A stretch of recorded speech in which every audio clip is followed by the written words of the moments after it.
ఉపాధ్యాయురాలు. ఒకరి పౌరసత్వాన్ని మంజూరు చేయడానికి లేదా రద్దు చేయడానికి ఎవరికి అధికారముంది? అది పార్లమెంటు చేతుల్లో ఉంది. రామ్.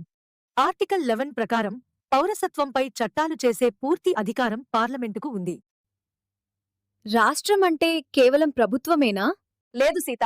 ఆర్టికల్ 12 ప్రకారం రాష్ట్రం అంటే కేంద్ర ప్రభుత్వం, రాష్ట్ర ప్రభుత్వాలు, పార్లమెంటు, రాష్ట్ర శాసనసభలు మరియు ప్రభుత్వ అధికారులు అందరూ రాష్ట్రం అనే పదంలోకి వస్తారు. టీచర్, ఏదైనా చట్టం మన ప్రాథమిక హక్కులకు విరుద్ధంగా ఉంటే ఎలా? గుడ్ రవి. ఆర్టికల్ 13 ప్రకారం ప్రాథమిక హక్కులకు విరుద్ధంగా ఉన్న ఏదైనా చట్టం చెల్లదు. కాబట్టి అందరికీ చట్టం ముందు సమాన హక్కులున్నాయా? ఖచ్చితంగా. ఆర్టికల్ 14 ప్రకారం ప్రతి ఒక్కరూ చట్టం ముందు సమానమే. ఎవరిని వేరుగా చూడరు. కులము లేక మతము ఆధారంగా వివక్ష చూపిస్తే ఎలా? అది ఆర్టికల్ 15కి విరుద్ధం. ఈ ఆర్టికల్ ప్రకారం కులం, మతం, లింగం లేదా పుట్టిన ప్రదేశం ఆధారంగా రాష్ట్రం ఎవరినీ వివక్ష చూపదు.